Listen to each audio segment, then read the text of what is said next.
Democrats are also pushing extreme late-term abortion,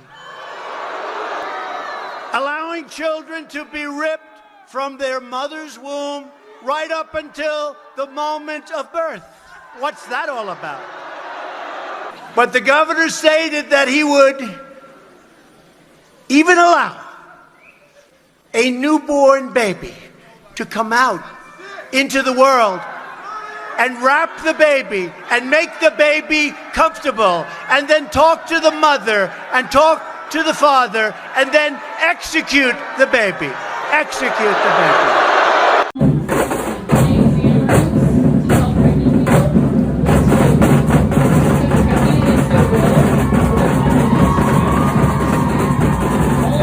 دنیا کو تہذیب اور آئین سکھانے والے ملک متحدہ امریکہ میں قرار حمل کے بعد 24 تا 28 ہفتوں یعنی 6 سے 7 ماہ تک اسقاط حمل یعنی ابارشن کی اجازت ہے۔ اس وقت امریکی عدالت عظمیٰ میں یہ مسئلہ زیر غور ہے۔ 9 ججز کے بینچ میں سے اکثریت کی رائے یہ ہے کہ اسقاط حمل پر بندش لگنا چاہیے۔ فیصلہ آنا ابھی باقی، لیکن ججز کے رجحان کسی طرح لیک ہو گئے ہیں۔ اس لیے پرو چوائس اور پرو لائف دو قسم کے لوگوں کی طرف سے حمایت اور مخالفت میں شدید قسم کا رد عمل سامنے آنے لگا ہے۔ پرو لائف اسقاط حمل کے سخت خلاف ہے، جبکہ پرو چوائس کا نظریہ یہ ہے کہ میرا جسم میری مرضی، یعنی خواتین چاہے تو اپنے پیٹ میں بچے کو پرورش پانے دے دے یا پھر اسے قبل از پیدائش مار ڈالے۔ مذہب اسلام نے 1500 سال قبل جس مسئلے کو بڑی خوش اسلوبی اور اعتدال کے ساتھ سلجھا دیا تھا، دنیا کا ترقی یافتہ اور تہذیب و آئین انفرادی آزادی کا علم بردار ملک آج بھی اس میں ٹھوکریں کھا رہا ہے۔ مختلف مراحل سے گزرتے ہوئے 4 ماہ یعنی 120 دن کے بعد بچہ مکمل انسانی ڈھانچے کی شکل اختیار کر لیتا ہے اور اس میں جان ڈال دی جاتی ہے۔ اس لیے 4 ماہ کی تکمیل سے پہلے تک کسی عذر مثلاً عورت کی صحت، 2 بچوں کی ولادت کے درمیان مناسب فاصلہ وغیرہ کی وجہ سے اسقاط حمل کی اجازت ہے، لیکن عام حالات میں یا رزق کے خوف سے اسقاط حمل جائز نہیں ہے۔ کسی زمانے میں رزق کا مطلب کھانا پینا ہوتا تھا، آج مہنگا ایجوکیشن اور ناقابل برداشت میڈیکل کا بار بھی رزق میں شامل ہو چکا ہے۔ آج دنیا بھر میں جو بچے اپنی آنکھیں کھولنے سے قبل رحم مادر ہی میں قتل کر دیے جاتے ہیں، وہ انہی 2 وجہوں سے قتل کیے جاتے ہیں، یا تو رزق یعنی تعلیم اور میڈیکل کا خرچہ، یا پھر لڑکی ہونے کی وجہ سے۔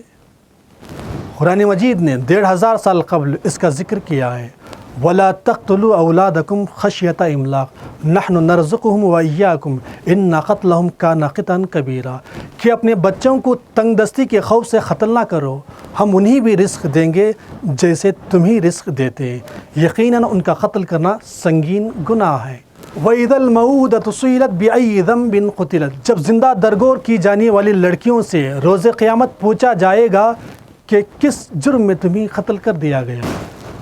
امریکی عدالت عظمیٰ کے فیصلے کا گو انتظار ہے، لیکن اکثر ججز کا رجحان سامنے آ چکا ہے کہ وہ اسقاط حمل پر بندش لگائیں گے۔ اس کے بظاہر ایک وجہ مجھے یہ سمجھ میں آتی ہے کہ پاپولیشن کنٹرول کرنے کے لیے ایجوکیشن سسٹم کے ذریعے پوری نسل کا ذہن جس طرح خراب کر دیا گیا ہے کہ ترقی یافتہ ممالک اپنی گرتی ہوئی پاپولیشن کی وجہ سے سخت بے چین ہیں۔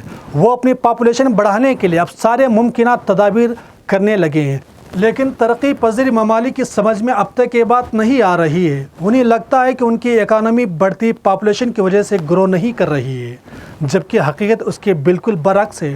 پڑوسی ملک بنگلہ دیش کو وجود میں آئے صرف نصف صدی کا عرصہ گزرا ہے، رقبے کے اعتبار سے اس کی پاپولیشن بہت زیادہ سمجھی جاتی ہے، ہند و پاک کی طرح وہ بہت زیادہ قدرتی وسائل سے مالا مال بھی نہیں ہے، لیکن یہی پاپولیشن ان کی اتنی بڑی طاقت ہے کہ آج وہ اپنے مین پاور کی وجہ سے ان کی اکنامی پاکستان کو پیچھے چھوڑ کر اب ہندوستان کا منہ چڑھا رہا ہے۔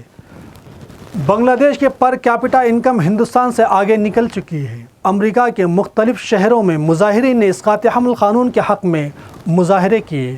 صدر بائیڈن نے قانون کو ختم کرنے کو قدامت پسندی قرار دیا، جبکہ سپریم کورٹ کے چیف جسٹس نے مسودہ قانون کی افشا کی انکوائری کا حکم دے دیا۔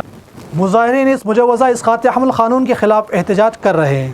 مظاہرین کا کہنا ہے کہ اسقاط حمل ان کا حق ہے، وہ مجوزہ قانون اسقاط حمل کے حوالے سے سن 1973 کے رو بنام ویڈ کیس میں اس تاریخ ساز فیصلے کی جگہ لے گا جس کے ذریعے ملک بھر میں اسقاط حمل کو جائز قرار دیا گیا تھا، اور اس کے نتیجے میں نصف صدی سے تمام امریکی خواتین کو حاصل اسقاط حمل کے حق کا خاتمہ ہو جائے گا۔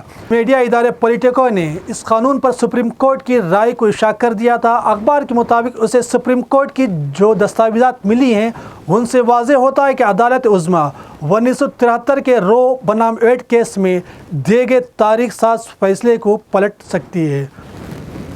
امریکی صدر جو بائیڈن نے نامہ سے بات چیت کرتے ہوئے کہا کہ سپریم کورٹ کی رائے کا جو مسودہ لیک ہوا ہے اگر وہ درست ہے تو ایک قدامت پسندانہ فیصلہ ہے اور یہ امریکی قانون کے فلسفے کے اعتبار سے ایک بنیادی تبدیلی ہے۔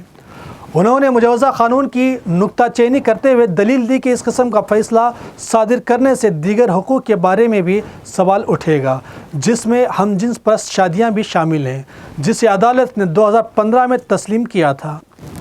خیال رہے کہ رو کیس میں تقریباً نصف صدی پرانا فیصلہ امریکی آئین کے تحت کسی خاتون کی جانب سے حمل ضائع کرنے کے حق کو اس کا ذاتی حق تسلیم کرتا ہے۔